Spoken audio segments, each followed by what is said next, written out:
Bayangkan sebuah desa yang sejuk di kaki gunung, tempat di mana waktu seolah berjalan lambat, dan warga hidup rukun dengan tradisi yang kuat. Tapi siapa sangka, di balik balai desa bercat biru telur bebek itu, seorang kepala desa hidup bersama 7 istrinya. Semua masih muda, semua mengenakan batik indah, dan semuanya tampak bahagia. Tapi, apakah semua itu benar-benar sesederhana yang terlihat? Selamat datang di channel Pakar Horor.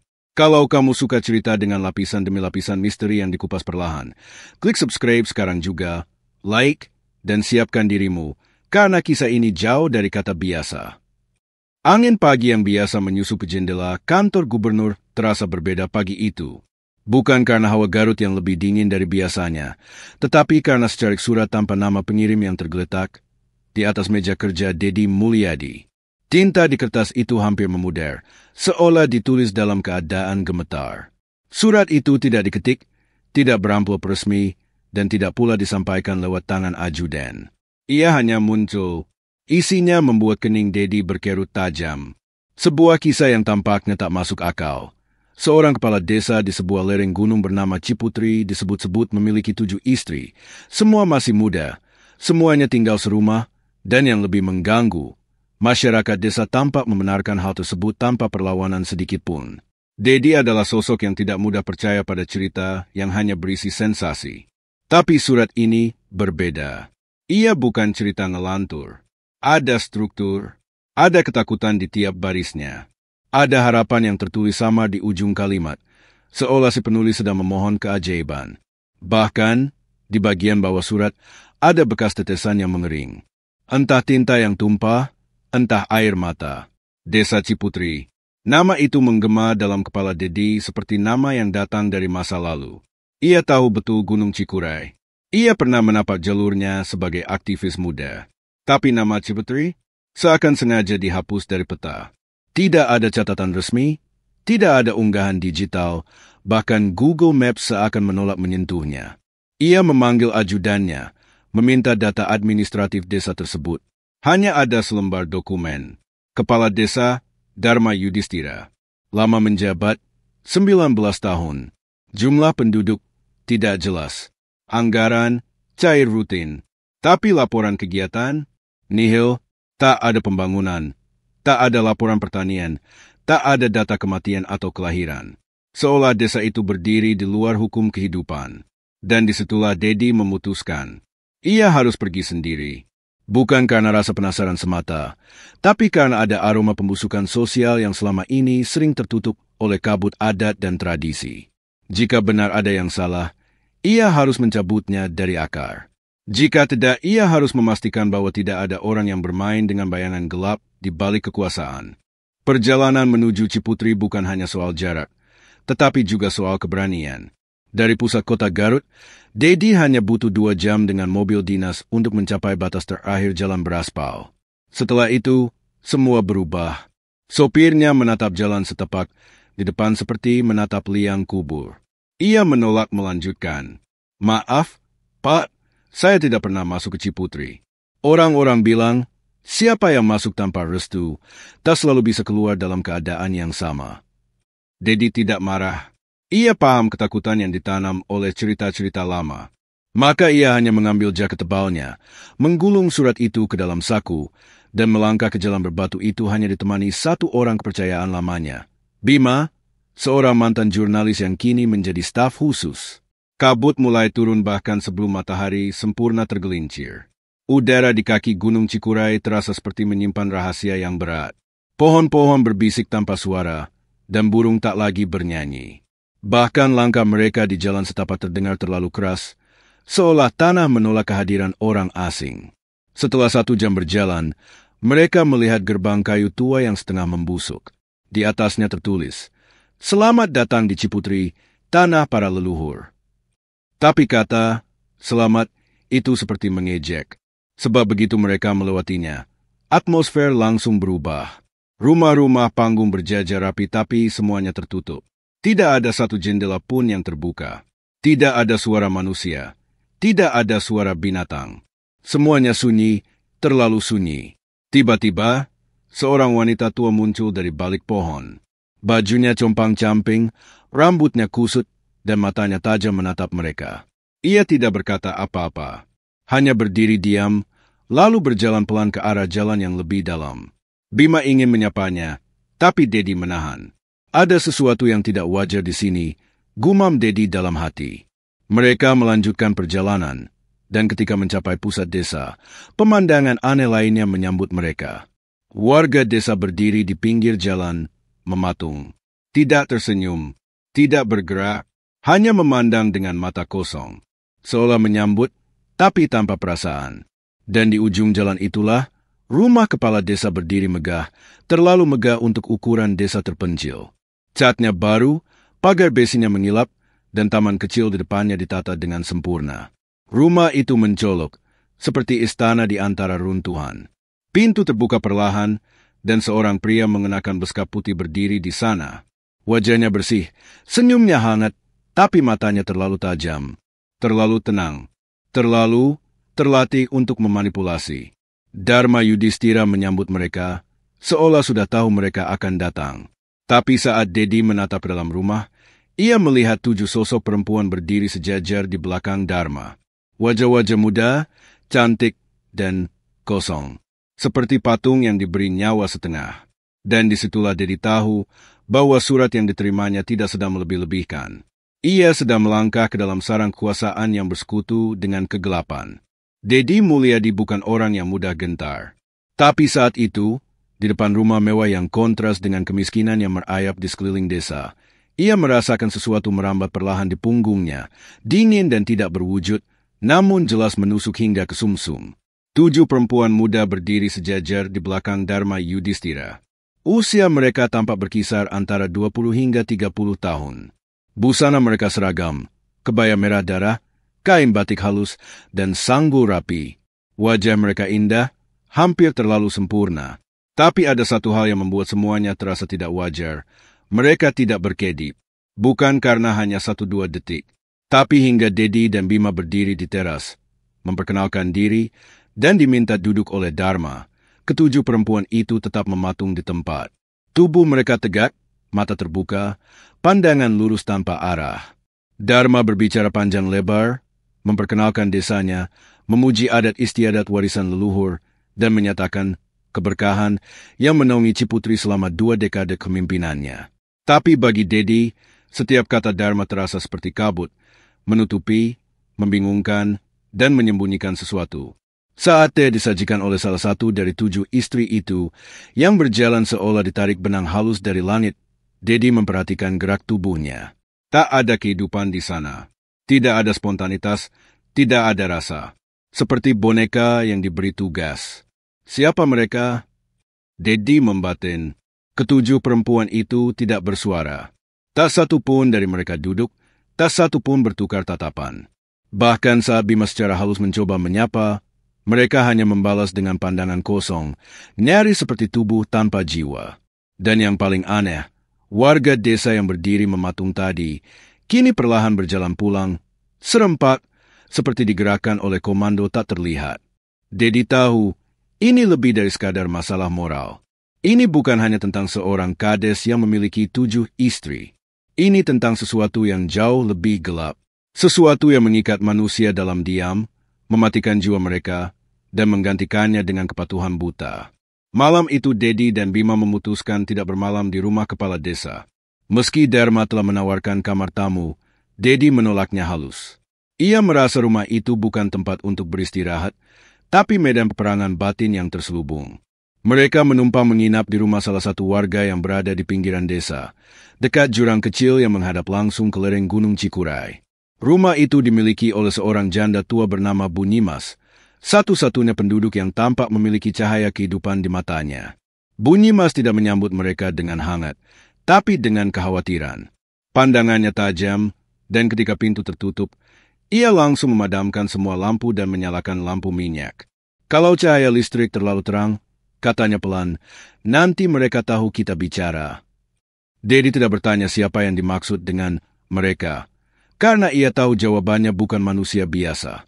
Nimas bercerita, lirih seperti bisikan, tentang bagaimana Dharma dulunya adalah pemuda biasa, anak petani dari kampung yang sederhana. Tapi setelah ia mendaki gunung dan bertapa selama 7 hari 7 malam di Gua Langse, gua yang dipercaya dihuni roh tua penjaga tanah, ia kembali sebagai sosok yang berbeda. Wajahnya bersinar, tutur katanya memikat, dan tiba-tiba ia memiliki kekuatan mempengaruhi warga. Ia terpilih jadi kepala desa tanpa perlawanan. Dan sejak saat itu, desa Ciputri seperti dipagari oleh kekuatan tak kasat mata. Perempuan-perempuan muda yang menjadi istrinya bukan warga biasa. Mereka semua datang dari luar, tidak jelas dari mana asalnya. Beberapa disebut dulunya yatim piatu, beberapa lainnya anak gadis dari kampung lain yang hilang dan tiba-tiba muncul di Ciputri sebagai istri Dharma. Anehnya, tidak ada satupun yang menolak. Karena setelah jadi istri Dharma, bisik Bunyimas sambil memeluk lututnya, mereka bukan manusia sepenuhnya lagi. Nyimas tahu, karena ia pernah kehilangan anak perempuannya sendiri. Dina, gadis semata wayangnya, menghilang sepulang sekolah saat usia 17 tahun. Tidak pernah ditemukan, tidak ada jejak. Sampai suatu hari Nyimas melihat salah satu istri Dharma, istri ketiga, katanya, dan ia yakin itu anaknya. Tapi Dina tidak mengenalinya. Bahkan saat Nyimas menangis memeluknya di jalan, gadis itu hanya menatap dengan pandangan kosong, lalu berjalan menjauh seolah tidak terjadi apa-apa. Dharma bukan manusia biasa, Pak, kata Nyimas, matanya kini basah. Ia memelihara sesuatu. Ia menukar jiwanya dengan kekuasaan. Dan para perempuan itu adalah tumbal yang dibungkus indah. Malam itu Dedi tidak bisa tidur. Kabut menyelubungi rumah, angin berbisik lewat celah dinding, dan suara tangis tertahan terdengar samar dari arah rumah kepala desa. Tangisan perempuan. Atau mungkin jeritan yang disenyapkan. Apa yang terjadi di Ciputri bukan hanya penyimpangan. Ini adalah penindasan yang dibungkus adat, kekuatan gelap yang dijadikan fondasi kekuasaan. Dan Dedi tahu, ia tidak bisa pergi sebelum semua ini dihentikan. Bukan hanya sebagai gubernur, tapi sebagai manusia. Fajar menyingsing pelan di Ciputri, namun langit masih berwarna kelabu, seperti enggan melepaskan malam yang terlalu banyak menyimpan rahasia. Dedi Mulyadi berdiri di belakang rumah Bunyimas, memandang gunung yang diam dan dingin. Di kejauhan, rumah kepala desa tampak seperti istana hitam, menjulang angku di tengah kabut, menyimpan sesuatu yang seharusnya tidak disentuh oleh manusia. Hari itu, Dedi dan Bima berpura-pura mengikuti kegiatan desa seperti biasa. Mereka mengamati pasar kecil, menelusuri jalan setapak, dan menyapa warga yang semuanya menjawab dengan senyum hampa dan kepala menunduk. Tidak ada percakapan. Tidak ada tanya. Seolah semua orang menjalani hari hanya karena harus, tanpa semangat, tanpa jiwa. Sore menjelang saat mereka diam-diam mendekati pendopo desa, bangunan tua yang dulu digunakan warga untuk musyawarah, kini dikunci rapat dan dikosongkan dari kegiatan. Tapi Bunyimas sempat berbisik bahwa setiap malam Jumat Kliwon, pendopo itu berubah fungsi. Bukan untuk rapat, tapi untuk pemanggilan. Pemanggilan apa? Dedi belum tahu. Tapi malam itu adalah Jumat Kliwon. Dan ia berniat melihat sendiri apa yang selama ini disembunyikan.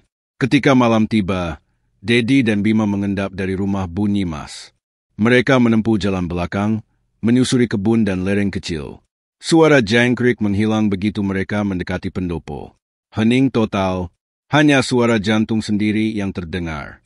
Dari balik celah kayu tua pendopo, mereka mengintip. Di dalam, Dharma Yudhistira berdiri di tengah lingkaran 7 istri, masing-masing duduk bersila mengelilinginya. Tubuh mereka menggigil, tapi wajah tetap tanpa ekspresi. Di atas tanah, dilukis sebuah simbol aneh, lingkaran besar dengan tulisan kuno dan tanda segitiga terbalik. Lilin-lilin hitam menyala, asap dupa menyesakan udara. Dharma mulai melantunkan mantra dalam bahasa yang tak dimengerti. Suaranya berubah berat, dan tubuhnya seolah membesar. Seakan bukan lagi dia yang memimpin ritual itu. Dan lalu sesuatu datang. Angin berputar dalam ruangan, kencang tapi tanpa suara. Salah satu perempuan mulai bergetar hebat, lalu tubuhnya terangkat pelan dari tanah. Matanya membelalak, lidah menjulur, dan suara parau keluar dari mulutnya. Bukan suara manusia, tapi suara yang menyimpan dendam berabad-abad lamanya. Aku diberi 7. Aku diberi darah. Jangan ganggu urusan leluhur, atau kalian akan hilang seperti yang lain. Dedi mundur, terdiam. Tangannya mengepal. Ia tahu, ini bukan sekadar perbuatan sesat. Ini sudah menjadi kontrak. Dharma telah menyerahkan 7 jiwa, 7 perempuan, sebagai pemujaan untuk kekuasaan. Sebagai pengikat dengan sesuatu yang lebih gelap dari malam itu sendiri. Keesokan harinya, Dedi Mulyadi duduk di bel bambu. Tangannya menggenggam segelas kopi hitam yang sudah dingin. Di hadapannya, Bunyimas duduk diam, tatapannya kosong ke arah sawah yang tertutup kabut. Ada sesuatu di dasar sumur itu, kata Nyimas pelan, seolah menjawab pertanyaan yang tidak diajukan.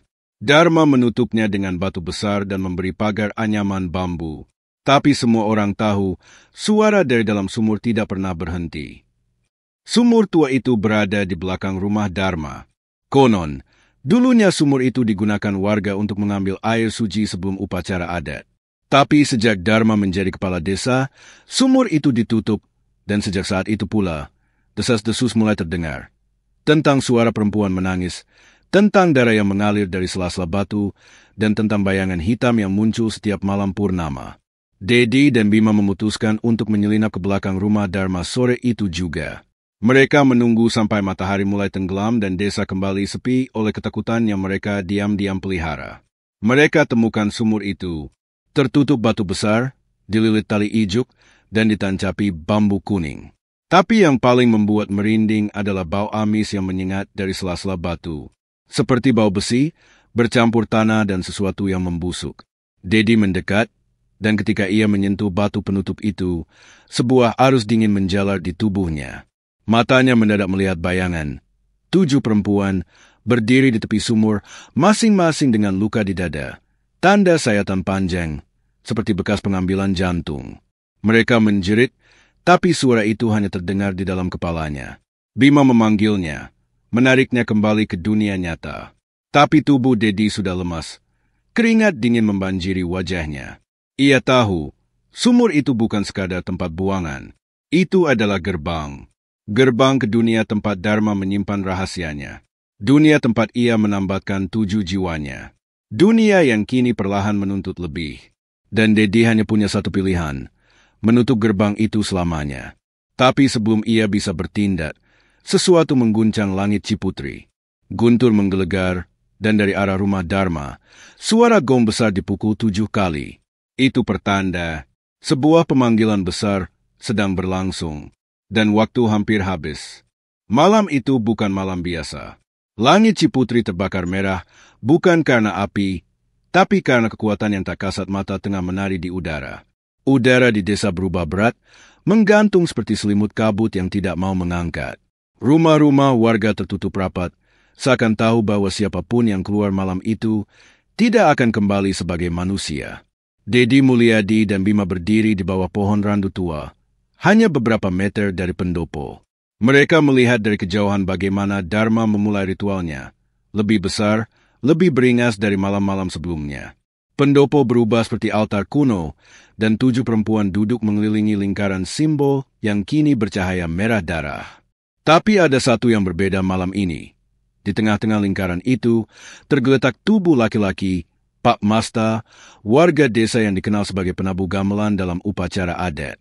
Tubuhnya terikat, dan matanya membelalak ketakutan. Dharma, dengan jubah hitam dan wajah yang lebih menyerupai arang daripada manusia, memegang keris pusaka, bergetar di ujung tangannya. Dedi tidak bisa diam. Ia menyuruh Bima mengalihkan perhatian dari sisi lain pendopo dengan melempar batu, sementara ia sendiri menyelinap dari belakang. Tapi sebelum sempat bergerak lebih jauh, suara lirih terdengar dari tanah di sekitarnya.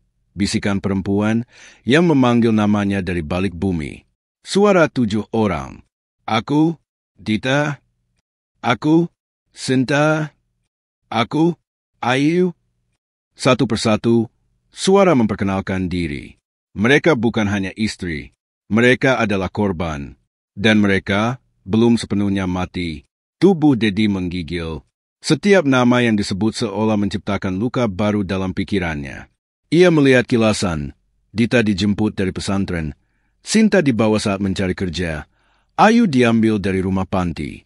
Semua datang dengan janji kehidupan lebih baik. Semua berakhir menjadi persembahan. Saat Dharma mengangkat kerisnya untuk menebas leher Pak Masta, Dedi menerobos masuk. Ia mengayungkan tubuhnya, menabrak Dharma hingga keduanya terjatuh di tengah lingkaran. Gema jeritan 7 perempuan terdengar seperti badai yang meraung. Namun Dharma bukan lagi manusia biasa. Ia bangkit dengan tubuh membesar, matanya berubah merah membara, dan suara yang keluar dari mulutnya bukan hanya satu, melainkan 7 suara bersamaan, seperti kerumunan arwah berbicara dalam satu raga. Aku penguasa Ciputri. Aku penghubung dunia bawah. Aku pemberi kemakmuran, dan aku tidak bisa dikalahkan. Tubuh Dedi terpental, menghantam tiang kayu pendopo yang langsung retak. Dharma bergerak seperti binatang buas, matanya menyala dan napasnya mengepul. Tapi di antara kacauan itu, sebuah ingatan tua muncul dalam benak Dedi. Kisah lama yang pernah didengar dari ayahnya tentang Ciputri, tentang seorang pertapa yang mengikat kekuatan jin perempuan di bawah tanah dan menamainya perjanjian 7 nafas. Dalam kisah itu, disebutkan bahwa siapapun yang berani membangkitkan kekuatan tersebut akan menjadi raja kecil, berkuasa, kaya, dan disembah. Tapi hanya sampai napas ke-7. Setelah itu, tubuhnya akan menjadi wadah dan jiwanya akan hilang. Dedi menyadari satu hal, Dharma sudah mendekati napas terakhir. Itu sebabnya ia butuh korban baru, agar bisa memperpanjang perjanjian. Tapi juga berarti ia sedang rapuh. Bima menerobos masuk membawa sebotol air dari sumur tua yang semalam mereka datangi. Air itu, menurut Bunyimas, adalah air suci yang pernah digunakan untuk menenangkan roh leluhur. Bima melemparkannya kepada Dedi, dan tanpa ragu, Dedi menuangkan air itu ke simbol di tanah. Ledakan cahaya langsung meledak dari lingkaran. Jeritan menggema. 7 bayangan perempuan muncul, mengitari Dharma yang kini melolong dalam kepanasan. Tapi jeritannya bukan jeritan manusia. Itu adalah jeritan dari dalam perut bumi, jeritan roh-roh yang tidak ingin kembali ke tempatnya. Satu persatu, perempuan itu memegang tubuh Dharma, menyeretnya ke dalam tanah.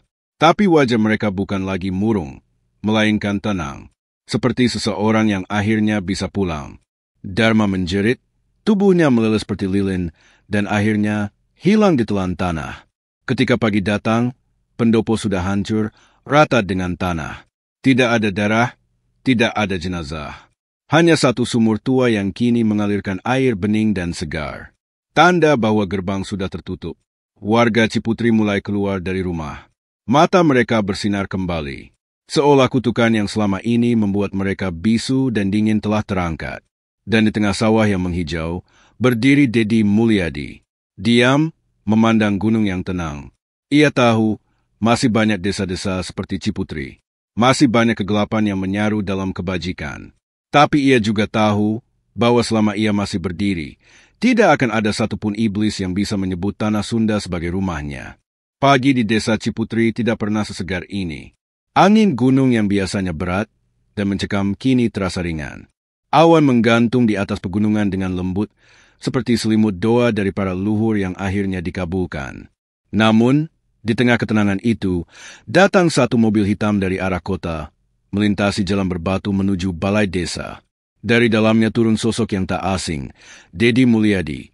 Kali ini bukan sebagai tamu, bukan sebagai penyelidik, tapi sebagai pemilik kekuasaan tertinggi di Jawa Barat. Gubernur dengan wewenang penuh. Warga berbondong-bondong datang, bukan karena disuruh, tapi karena hati mereka ingin menyaksikan hari yang telah lama mereka impikan. Hari di mana keadilan tidak lagi hanya mitos dalam cerita-cerita warung kopi. Dengan sikap tenang tapi berapi-api, Dedi berdiri di atas podium darurat yang terbuat dari tumpukan kayu.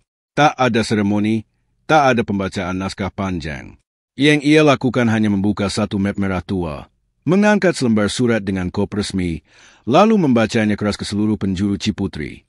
Dengan ini, Dharma Yudhistira dicabut dari jabatannya sebagai kepala desa Ciputri karena tindakan tidak bermoral, pelanggaran hukum adat, dan penyalahgunaan kekuatan spiritual yang membahayakan rakyat. Pemecatan ini berlaku permanen dan tidak dapat diganggu-gugat. Tidak ada tepuk tangan, hanya keheningan. Bukan karena warga tidak setuju, tapi karena kata-kata itu terlalu dalam untuk disambut sorak. Mereka hanya menunduk, menitikkan air mata. Air mata yang selama ini tertahan oleh ketakutan. Bunyimas, yang sempat bersembunyi karena takut diburu orang-orang Dharma, kembali ke desa. Ia berjalan perlahan menuju Dedi, membawa sesuatu yang dibungkus kain hitam. Sebuah buku tua, lusuh dan menguning. Ini warisan pengetahuan lama, bisiknya lirih. Buku tentang perjanjian 7 nafas. Simpanlah, sebab mungkin suatu hari sejarah akan berulang. Hari berganti minggu, Ciputri berubah. Pendopo digantikan balai rakyat. Simbol-simbol aneh dihapus dari tiang dan lantai. Pesta panen diadakan kembali dengan tawa yang jujur, bukan tawa yang ditopengi rasa takut. Bima menjadi ketua pemuda.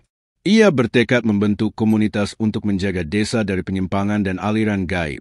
Sementara Bunyimas kembali mengajar ilmu tanaman dan kebatinan putih, mendampingi warga menyatu dengan alam tanpa menguasainya. Dedi Mulyadi tidak lama tinggal di sana. Tugasnya banyak, wilayahnya luas. Tapi sebelum ia meninggalkan Ciputri, ia sempat berdiri sekali lagi di tepi sumur tua, tempat semua ritual Dharma dimulai dan diakhiri.